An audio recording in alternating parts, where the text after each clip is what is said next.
오늘도 하나님의 말씀 베드로전서 3장 18절로 22절까지 보겠습니다.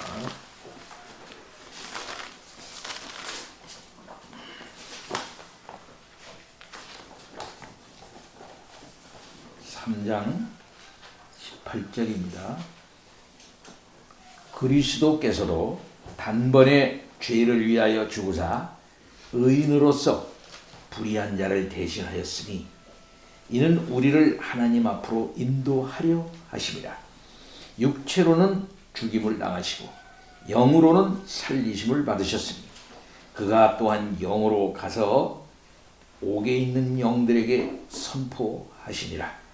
그들은 전에 노아의 날 방주를 준비할 동안 하나님이 오래 참고 기다리실 때에 복종하지 아니하던 자들이라.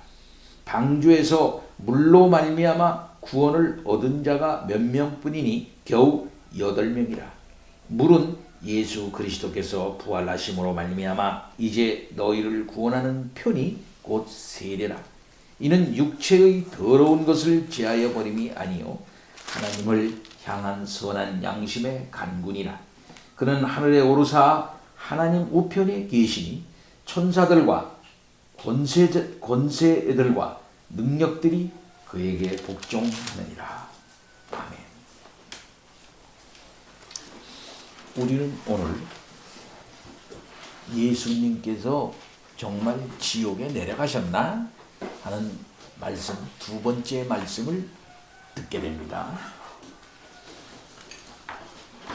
오늘 본문이 어느 본문과 어떤 문맥 가운데 있느냐 하는 것이 핵심이라고 얘기를 했습니다.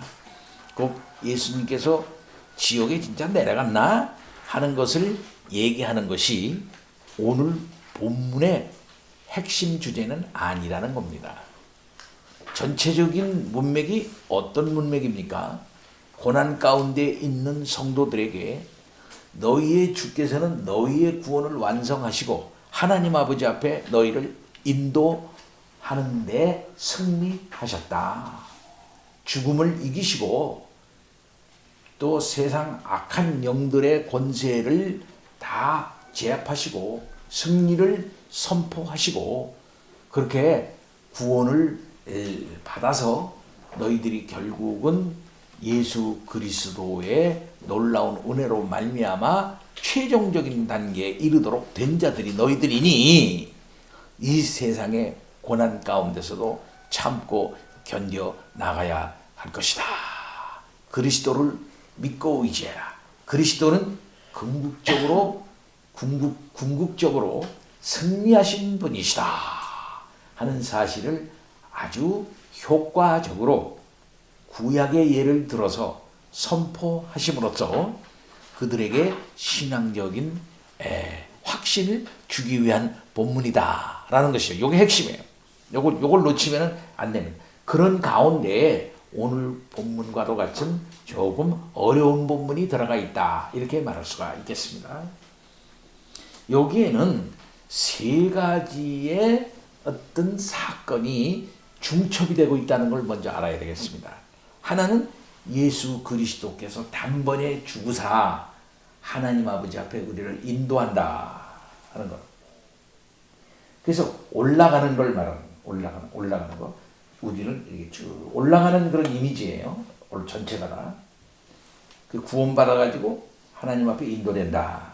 예수 그리스도를 통해서. 하나는 구약의 예. 이 세상 가운데서 구원받아가지고 구원받아서 이제 하나님 앞에서 한 일. 그 노아의 방주. 이 세상 가운데 있지 않고 건짐받아서 구원받아서 이 세상 가운데 있지 않고 물로부터 건짐받아서 노아 홍수 안에 들어가지고 노아의 방주 안에 들어가지고 이제 건짐받은 사건. 또 하나는 물로부터 구원받아 물에서 건짐받아가지고 물로부터 시춤받고 건짐받아가지고 세례를 통해가지고 세례라고 하는 건 죽었다가 산 거예요. 물에서 빠졌다가 살아나옴으로 말미암아 이렇게 물로부터 건짐받아가지고 드디어 하나님 아버지 앞에 온전히 가는 이 세 가지 사건을 중첩을 해가지고 하나의 사건으로 묶어버리는 겁니다. 그러니까 이 사건을 하나로 보는 거예요. 베드로는 하나를 이 사건 전체를, 그러니까 신구약 전체를 하나의 화면에 중첩을 시켜서 얘기하고 있다, 이렇게 말할 수 있습니다. 여러분 영화를 보셨는지 모르지만 이렇게 중첩해서 똑같은 사건이 있으면, 옛날 사건이 있으면 현재와 미래를 이렇게 딱 중첩해 가지고 똑같이 이렇게 보여주는 사건이 있어요. 서로 간에 대조를 하면서 또 중첩하면, 옛날에 이랬는데 지금은 이랬다 하면서 이미지가 두 개가 중첩이 되죠. 그러면서 이렇게 뭔가를 깨닫게 하고 뭔가를 제시하죠. 여기서는 세 가지 사건을 베드로가 막 보여주고 있는 겁니다. 예수님의 사건, 또 구약의 구원 사건, 또 신약의 또 세례로 말미암아 물로부터 구원받은, 물은 죽음이고 또 그런 건데, 그러면서부터 건진받은, 그런 어떤 시침받은 그런 사건인 세례를, 이렇게 신약 성도들을 그걸 이렇게 중첩해 가지고 하나로 탁 묶어 가지고서 한 화면에 보여주고 있는 거예요. 그러니까 쉽지가 않지요. 그러나 그런 사건들을 이렇게 생각하면서 우리들이 이와 같이 구원받은, 노아와 같이 노아의 방주로 구원받은, 세례로 구원받은 이와 같은 사실을 너희들이 깨닫고 이 모든 것을 예수 그리스도가 완성하셨다, 승리하셨다, 너희들의 구원은 확정적이다, 이런 문맥이다 이게. 이걸 먼저 깨닫는 것이 무엇보다도 중요하다. 이때 어려운 내용이 나오니까, 어려운 말들이 나오니까 이제 문제가 있는 겁니다. 그래서 29절에 또한 영으로 가서 옥에 있는 영들에게 선포하셨다, 이렇게 말씀하고, 그들은 전에 노아의 날 방주를 준비할 동안 하나님이 오래 참고 기다리실 때에 복종하지 아니하던 자들이라. 방주에서 물로 이렇게 구원받은 자가 8명 뿐이니 겨우 8명이라, 이렇게 말을 하고 있습니다. 지난번 문제를 제기했습니다. 이것은 로만 캐톨릭 교회가 지옥 강화설을 주장하기 위해 제시하는 근거 본문인데, 이곳은 온당하지가 않다. 무엇이냐면 인간이 죽은 후에도 구원 얻을 기회가 주어진다는 성경의 가르침과 아주 어긋나는 교리를 내세우기 때문이다. 예수님께서 지옥에 있는 영들에게, 인간의 영을 말하는 거예요. 인간의 영에게 복음을 전파하실 이유가 없다 이게. 인간의 영들, 여기서 말 그들은 인간의 영이라고 생각했다 말이에요. 그들의 인간의 영들에게 복음을 다시 전파할 이유가 없다 이게요. 곧 전파한다고 하는 것은 구원을 전제하는 것인데, 구원을 다시 구원할 수 있는 기회가 다시 그들에게 주어지지 않는다는 거예요. 그러니까 여기서 그들은 영들을, 천주교에서는 그 영들을 인간의 영으로 해석했다 이 말이에요. 인간의 영들. 좀 이따 얘기를 합니다. 인간의 영으로 해석했다. 네. 그런 점에서 예수님께서는 직접 지옥에 내려가는 일이 없다 하고 우리는 입장을 분명하게 이제 정해놓고 이 본문을 이제 보는 겁니다. 이 본문을 보는 거예요.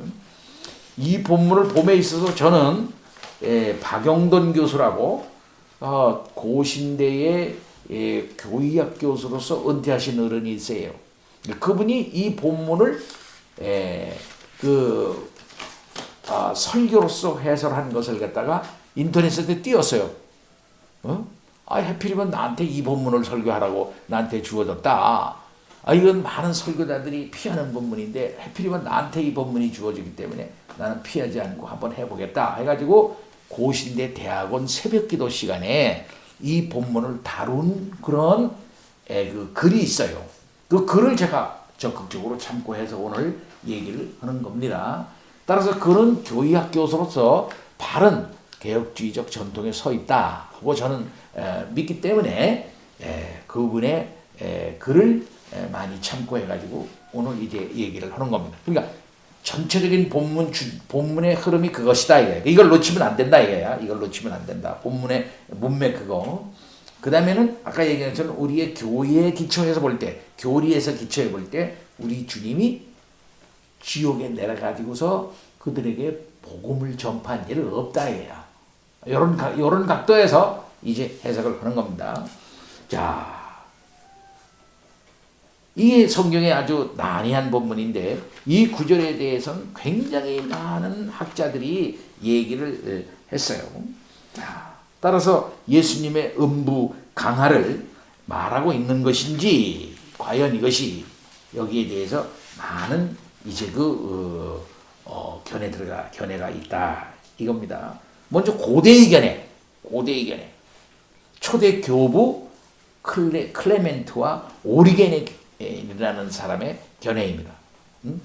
고대의 그 교부들의 견해라 이 말이에요. 그 예수님이 지옥에 내려가셔서 이건 내려갔다고 보는 거예요. 예수님이 지옥에 내려가셔서 노아 시대에 홍수로 죽은 사람에게 복음을 전해 회개할 기회를 주셨다고 해석을 했어요. 클레멘트와 오리겐은 예수님이 죽으시고 부활하시기 전에 그의 영이 지옥에 내려갔다는 겁니다. 잘 들으세요. 예수님이 죽으시고 부활하기 전에 그랬다는 거예요. 부활하기 전에 그의 영이 지옥에 내려갔다. 그러나 18절 말씀에 육체로는 죽음을 당하시고 영으로는 살리심을 받았다는 말씀을 주님이 죽으신 후 그의 영이 육체를 이탈해가지고 지옥에 낸 것으로 이해한 거죠. 그것은 가능하지 않다. 이렇게 우리는 보는 것입니다. 여기서 죽임 당하심과 살리심을 받는다는 것은 주님의 죽음과 부활을 뜻하는 것인데 주님의 육체는 죽었으나 그의 영혼은 살리심을 받았다는 것은 말이 되지 않는다 이거예요. 그의 영혼은 살림 받을 필요가 없어요. 그의 영혼은 원래부터 살아있는 거야. 이 말씀은 이 땅에서의 육적인 영역에서는 주님이 죽음을 받았으나 영적인 영역에서는 주님이 부활하셨다는 의미로 이해를 우리가 했잖아요. 지난번에요. 이것은 영과 육이라고 하는 인간의 이분법적인 차원에서 이해하면 안 된다고 얘기를 했습니다. 이것은 이 땅에서의 육적인 영역에서는 이 땅에서의 영역이라면 이 땅에서는 죽음이 있는 영역이거든요. 그런데 육적인 영역에서는 주님이 죽음을 받으셨으나 영적인 영역에서 주님이 부활하셨다는 의미로 얘기를 우리가 지난번에 했단 말씀이죠. 이것이 로마서의 죽음을 당하시고 성결의 영으로는 이제 부활하셨다라고 하는 그 존 모레의 견해를 들어서 얘기를 제가 했습니다. 자, 이 말씀은 그렇기 때문에 예수님이 음부에 내려가셨다는 근거가 되지 못하는 겁니다. 이보다 조금 더 두 번째 견해가 있는데 이거는 어거스틴의 견해예요. 어거스틴의 견해가 나름대로 많이 퍼져 있는 건 사실입니다. 유명한 웨인 구르뎀이라고 하는 복음주의 학자가 조직신학책이라고 굉장히 두꺼운 거를 썼어요. 그래서 복음주의권에서는 웨인 구르뎀의 책이 굉장히 좀 인기가 있어요. 요즘 곧 루이스 벌코프는 좀 오래됐다. 웨인 구르뎀의 책이 괜찮다. 이런 얘기가 있어요. 저도 원서도 있고 번역된 것도 있습니다. 근데 이 사람은 웨인 구르뎀은 오순절주의를 조금 이제 받아들이는 사람이야. 성령의 은사 문제에서도 굉장히 열려 있는 분이야. 그때 그 문제에 있어서는 조금 우리가 조심을 하는 분인데 그래도 괜찮은 분이에요. 이 유명한 어거스틴의 견해를 웨인 구르뎀이 따르고 있어요. 이게 그럼 뭐냐? 구약의 선제를 얘기하잖아 우리가 그리스도를. 구약에 선지하시는 그리스도의 영이 구약의 그리스도의 영이 선지한다 그런 거고 그런 건 사실은 노아를 통해서 그 당시 사람들에게 복음을 전했다고 봤어요. 곧 예수님이 직접 전한 게 아니라 노아를 통해서 복음을 전한 걸 갖다 지금 얘기하는 거다. 그 당시에는 살아 있었으나 지금은 죽어 오게 있다고 말할 수 있겠죠. 베드로전서 1장 11절에서 구약의 선지자들 안에 그리스도의 영이 그리스도의 고난을 미리 증거하고 한 건 사실 아닙니까? 그렇죠? 예. 그런 차원에서 굉장히 설득력이 있어요. 예. 구약의 그리스도의 활동의 차원에서 말입니다. 구약의 그리스도의 활동의 차원에서. 자, 아까 얘기한 것처럼 구루뎀이 이겨내를 따르고 많은 사람들이 이겨내를 따르는 거 사실이에요. 그러나 이 해석은 오늘 본문과 어울리지를 않아. 신학적으로는 맞지. 예수님이 구약시대에 어떤 영적으로 도성인신하시기 전, 성신하시기 전에 활동하셨다는 차원에서 얘기하면 교의학적으로는 맞아요. 그러나 문맥이 안 맞아. 왜 그러냐면 여기서는 예수님이 죽으심을 당하시고 살리심을 받으시고 한 그 후에 하는 것과 같이 말씀하고 있기 때문입니다.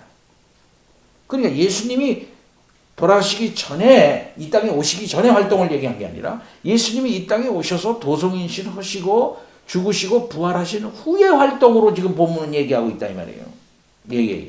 그렇기 때문에 죽음과 부활과 승천의 관점에서 얘기하는 것이 맞는데, 이 어거스틴의 관점은 그걸 전제하고 있지 않다는 것이 이 문제라, 이렇게 말할 수가 있겠죠? 예. 그러니까 다시 얘기하면 맥락으로 보면, 본문의 맥락으로 보면 주님이 가서 선포하신 행위는 구약에서 주님이 하신 일이 아니라 주님이 부활 후에 하신 일을 지금 의미하고 있다 이 말이에요. 그러니까는 노아가 선포했다. 그리스도의 영이 노아의 영과 함께 하셔서 그렇게 하셨다 하는 말은 안 맞는다 이게 문맥에. 네. 세 번째 견해, 헬만 바빙의 견해입니다. 헬만 바빙크, 그 다음에 크레이다너스, 네덜란드의 학자들이에요. 개혁주의적인 견해를 이제 얘기하고 있는 학자들인데, 좀 저기한 바가 있어요. 자, 선포하셨다. 오늘도 여기가 얘기하는 건데, 선포하셨다. 영들에게 선포하셨다 그랬단 말입니다. 이 선포하신 것은 주님이 부활하신 후에 하신 일로 이해를 했어요, 이 사람들은. 그건 맞아요. 예. 그리고 간다 그랬어요. 간다. 영으로 간다. 가서, 여기 19절에 또한 영으로 가서 그러더라. 영으로 가서 그랬단 말입니다. 영으로 가서 그러면 우리가 갔다 그러면은 지옥에 갔다 그러면 내려간 걸로 생각하죠. 내려간다. 그래서 지옥 강하 내려간다. 그러면 지옥은 하데스 무슨 게했나 뭐 이렇게 해서 내려가는 걸로 생각한단 말이야. 스올 뭐 다 우리가 보통 보면 내려간다고 생각하는 거야. 내려간다. 근데 여기 간다고 하는 말과 그 다음에 나온 22절에 보면 그는 하늘에 오르사 그랬잖아. 하늘에 22절에 하늘에 오르사. 이 하늘에 오르사라는 말과 간다고 하는 말이 같은 말이에요. 이 말이 같은 말이에요. 같은 말. 그러니까 무슨 말이냐 하면은 헬만 바빙크나 크레이더스 같은 이 네덜란드의 개혁주의 신학자들은 예수님이 지옥으로 내려갔다 하는 말이 아니라 여기서 간다는 말은 무슨 말이냐면 22절의 단어와 똑같아서 오른다고 하는 말이다. 이거 오른다, 간다. 갔다는 말은 올라간다 하는 말과 같은 말이라는 거 보는 거예요. 예. 그래서 이 간다고 하는 말에 밑으로 내려가서 지옥으로 간다는 뜻이 없다는 거지. 이것은 뭐냐면은 지금 전체적으로는 문맥은 뭐냐면은 예수님께서 죽으시고 부활하시고 승천하시고 이 주의 백성들이 예수님에 의해서 죽음 문제를 해결하고 하나님 아버지 앞에 인도되어서 하나님 앞에 가고 하늘로 올라가고 또 그 다음에는 세례를 받고 물에서 건짐을 받아 그들이 하나님의 그 그리스도의 그 승리에 동참해 올라가고 하는 그런 올라가는 문맥이라면 올라간다는 이런 차원에서 올라간다. 그렇기 때문에 여기 간다고 하는 말을 이분들은 어떻게 해석했냐면은 승천으로 해석했어요. 승천. 가는 것은 주님이 승천하시는 것을 뜻한다고 본 거예요. 그러니까 승천하신 자체가 뭐냐? 승천하신 자체가 뭐냐면 이것은 하나의 사건이고 이 사건은 하나의 선포적인 의미가 있다. 그러니까 주님이 승리했다는 대선의 선포라는 겁니다. 이렇게 봤어요. 그 주님의 승리와 악한 자들의 심판과 멸망에 대한 이 선포가 지옥에 있는 영들에게까지 미치게 되었다라는 뜻으로 넓게 해석을 했어요. 의미롭게. 이게 뭐냐? 헬만 바빈과 크레이더슨의 견해예요. 요거를 우리가 따르는 것이란 말입니다. 요 견해가 우리가 지난번에 헬만 바빙의 책 개혁교의학 책을 우리가 읽었을 때도 헬만 바빙은 이렇게 해석을 했어요. 근데 문제가 있죠. 이것도 왜 그러면 해필이면은 노아 시대에 불순종한 사람인가 이거야. 노아 시대. 또 여기서 말하는 옥이라는 건 뭐냐 이거지. 그러면은 옥이라는 건 뭐냐. 이런 문제가 해결돼야 되겠죠. 우리가 이렇게 해석할 때는. 그렇죠? 자, 이런 문제를 우리들이 해석을 잘 해야만 나름대로 설득력이 있겠죠. 하여튼 따지고 들어오면은 문제가 이런 문제도 있어요. 크게 해석하기는 어려워요. 그러나 우리는 이렇게 본다는 거예요. 자, 왜 하필이면 노아 시대에 불순종한 사람들인가? 노아 시대 사람들은 홍수로 심판받고 멸망받은 유일한 세대예요. 그만큼 그 이후 시대와 구분되는 불순종으로 특징되어지는 세대예요. 그리고 그 노아 시대라고 늘 말할 때 우리 주님도 그 노아 시대를 얘기를 하면서 그 시대의 특징을 말세와 비교했던 것을 볼 수 있어요.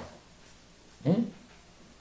말세 때 그때도 노아 너희들 주님 오실 때도 노아 홍수 때 그때 그 시대와 같은 그런 신앙 양태를 보이게 될 것이다. 시집가고 장가가고 뭐 하나님의 뜻과 그 경륜과 하나님의 계획과 그에 대해서는 관심 없고 다 자기 시집가고 장가가고 밥 사고 뭐 이렇게 하고 자기의 일상적인 것, 자기의 쾌락과 자기 그런 것만 관심이 있지. 하나님이 어떤 분이시고 하나님이 어떤 마음과 어떤 뜻을 가지고 계시고 하나님에 대해서 생각이 없는 그런 마인드 자체가 이 하나님에 대한 이 마인드 이런 감각 이게 없는 시대가 될 것이다. 라는 사실을 분명히 우리 주님께서 말씀하셨거든요. 그러니까 노아 시대라고 하는 것은 하나의 의미론적으로 말세를 예표하고 있는 그런 시대다라고 성경에서 쓰이고 있어요. 그렇다면 오늘 본문도 이 말씀을 의미론적으로 하나의 큰 차원에서 예표적 사건으로 볼 수가 있다. 그래서 노아 홍수 사건과 8명이 구원받은 이 사건이 하나의 예표고 하나의 의미론적으로 볼 때 그때에 죽은 사람들 또 그때에 구원받은 사람들 이런 사람들 그 다음에 오늘날에 얼마 안 되는 꼭 노아 홍수에서 구원받은 사람이 8명밖에 안 되는 것처럼 그러나 그들은 8명밖에 안 돼도 확실한 구원을 받은 거야.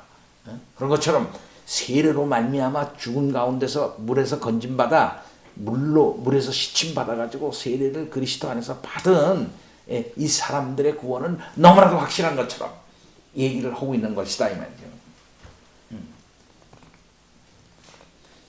그만큼 노아 시대는 다른 시대와 구분되는 불순종으로 특징 지어지는 세대였다. 예수 그리스도의 개선의 소식이 승리했죠. 죽으시고 부활하시고 하늘에 오르시는 이 개선의 소식이 특별히 멸망의 시대까지 진동함을 강조하였다 하고 이게 헬만 바빙은 얘기를 한 것입니다. 상당히 매력적인 견해죠. 그럼에도 불구하고 여러 가지 의문이 가시지 않는 겁니다. 자, 하여튼 오늘날에 가장 일반적으로 개혁주의권에서나 복음주의권에서나 가장 지배적인 해석은 뭐냐? 주님이 부활하신 후에 승천하시면서 악한 영들에게 가서 주님의 승리와 그들의 심판을 선포했다는 것입니다. 여기 옥에 있는 영들이라고 했잖아요. 옥에 있는 영들. 이 옥에 있는 영들이라고 했을 때, 이 영들 할 때 우리가 보통 얘기하는 영혼을 푸시케라고 그러잖아요, 보통. 이 푸시케라고 하는 말이 사용된 게 아니라 영이라는 말, 푸뉴마가 사용돼서 푸뉴마. 그리고 그것은 뭐냐면 복수로 사용됐어요. 예. 이 푸뉴마가 복수로 사용될 때는 거의 예외 없이 이것은 딱 한 번 인간으로만 사용됐고 다른 모든 것은 다 초자연적인 영을 뜻한답니다. 영들 할 때는 뭐냐면 이것은 초자연적인 존재들로서 영들이다. 초자연적인 영들. 예. 그래서 베드로후서 2장 4절 말씀과 비슷한 표현이 나오는 거예요. 예. 베드로후서 2장 4절 말씀.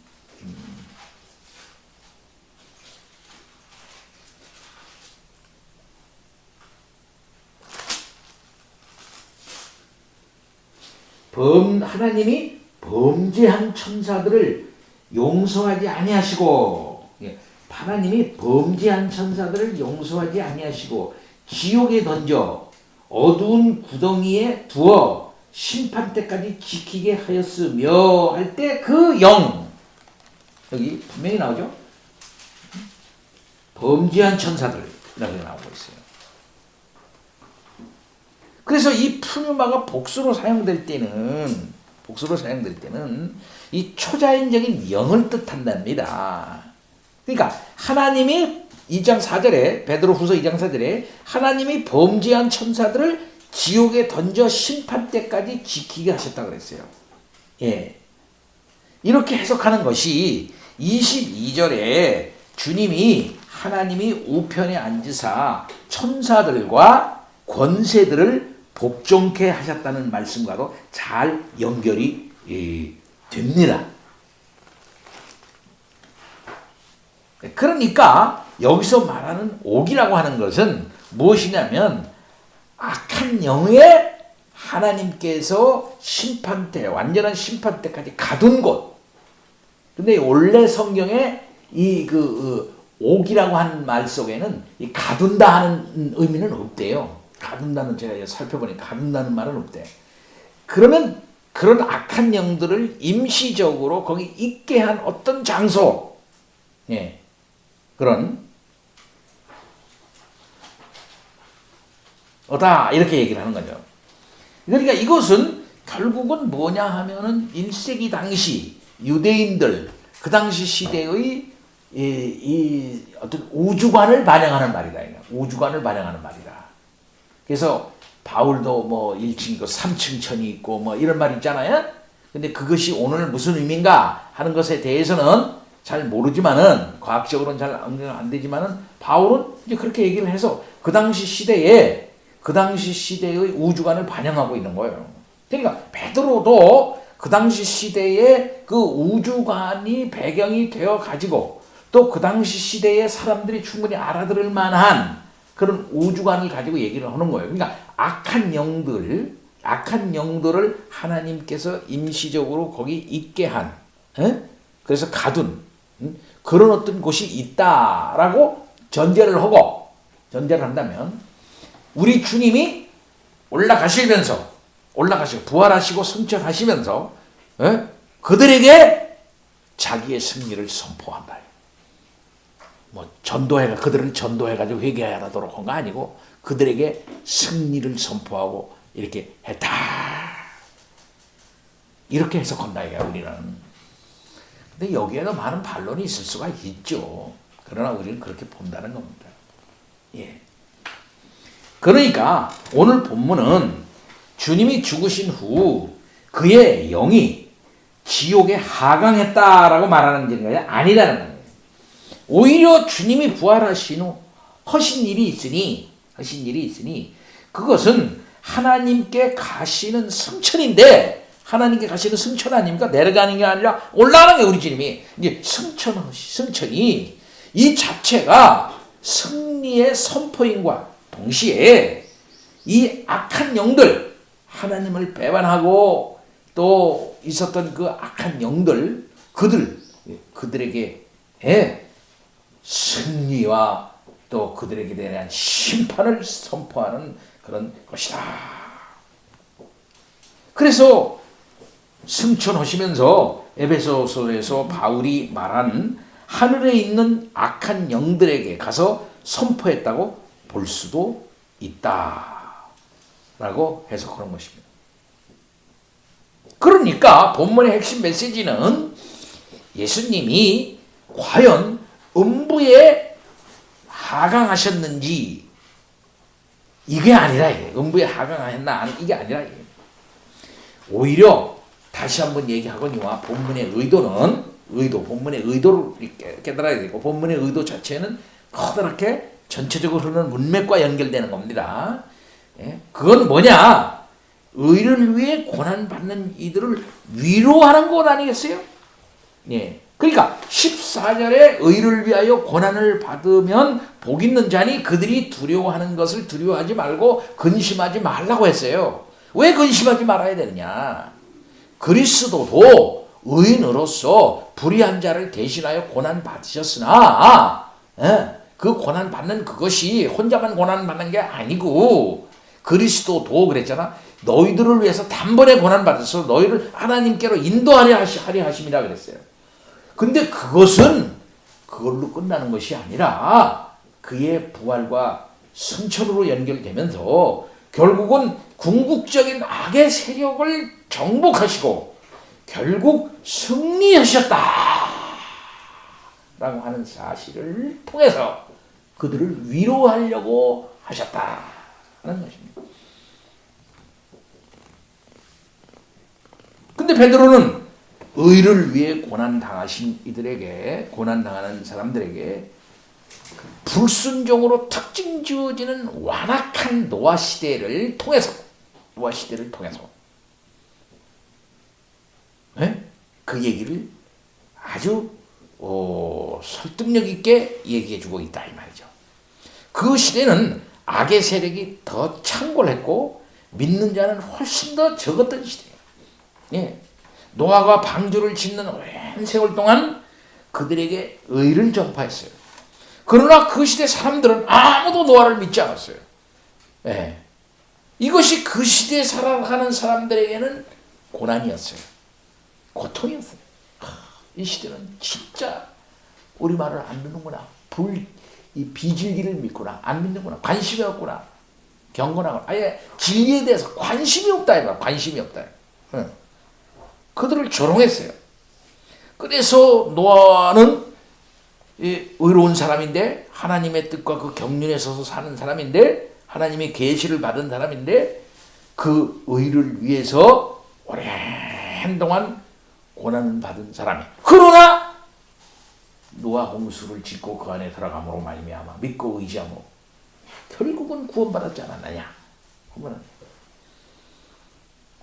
마침내 악한 자들에게 임한 심판이 불의한 자들로부터 받는 고난에서 그들을 구원했다.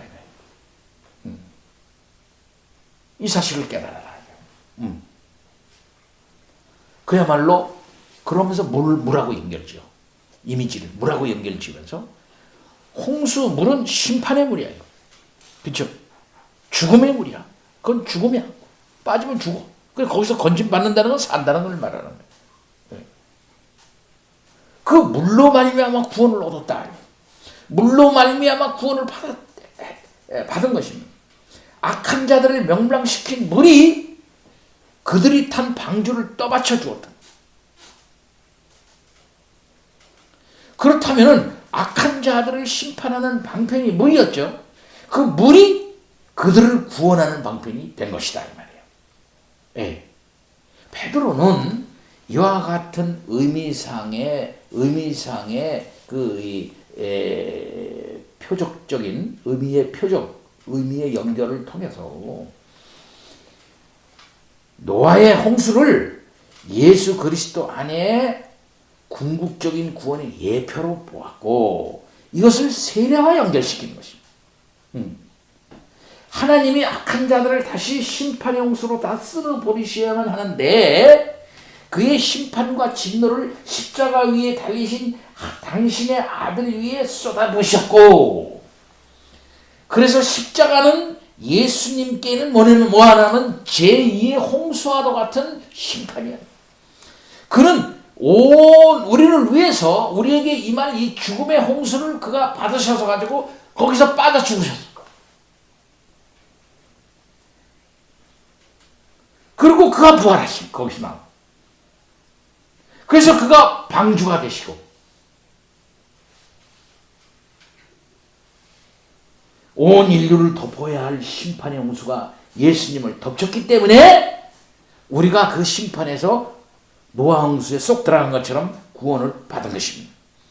주님이 우리 대신 그 심판을 받아 멸망당하셨기에 우리가 그 심판 홍수를 무사히 통과한 거라. 이게 그 심판의 물이 우리에게 구원이 된 셈이고, 이 세례가 곧 뭐냐면은 심판의 물을 통과하게 한 표다 이겁니다.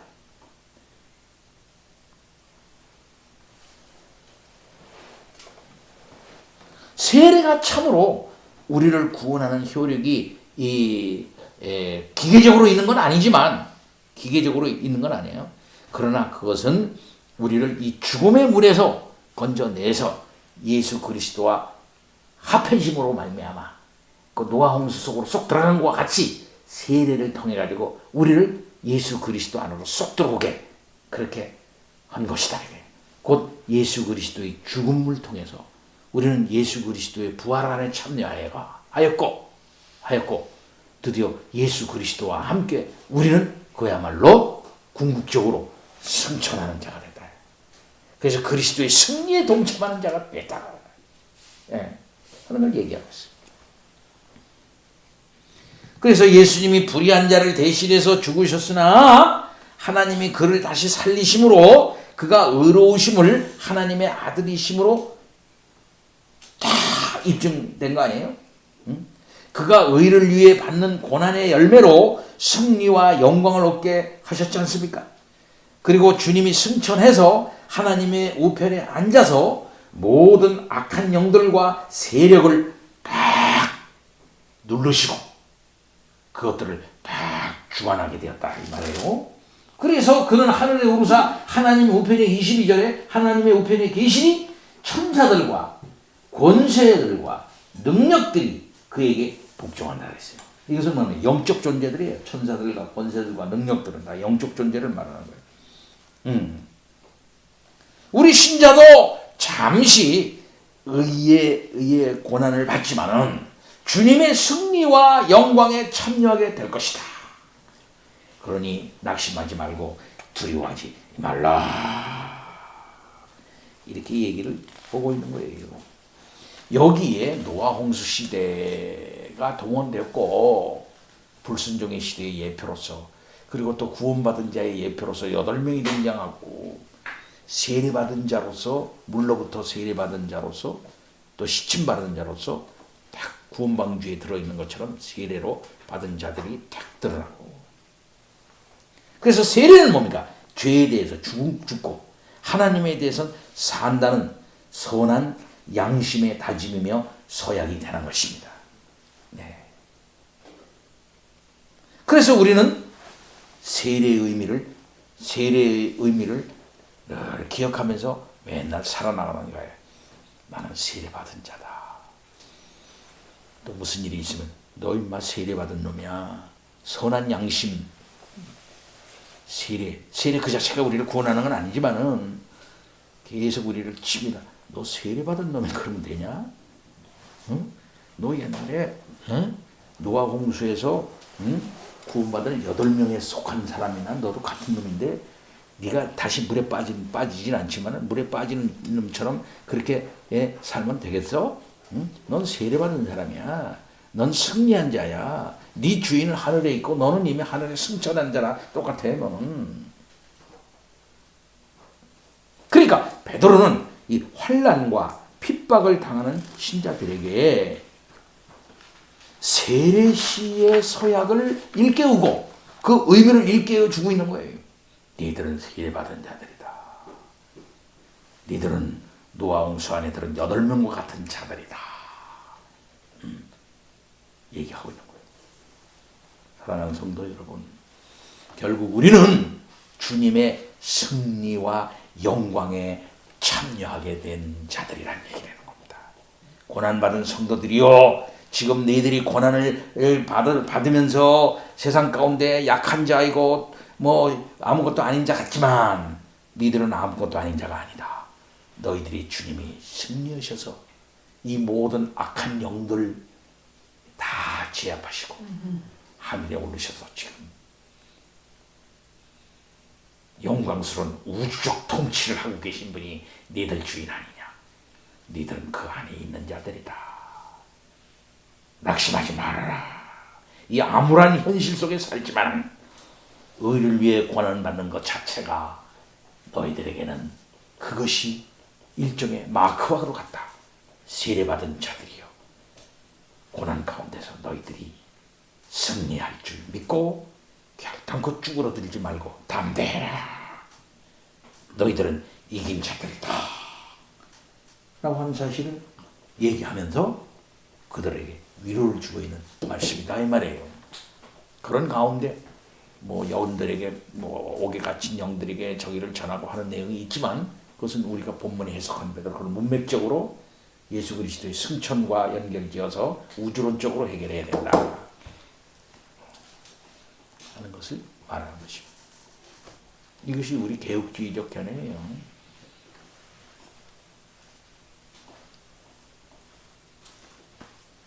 사랑하는 성도 여러분,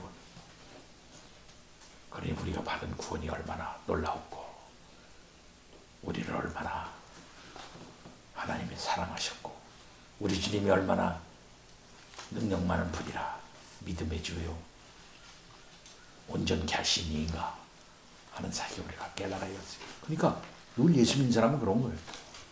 오늘 죽어도 좋다. 진리를 깨달으면 오늘 죽어도 좋다. 감사할 따릅니다. 다만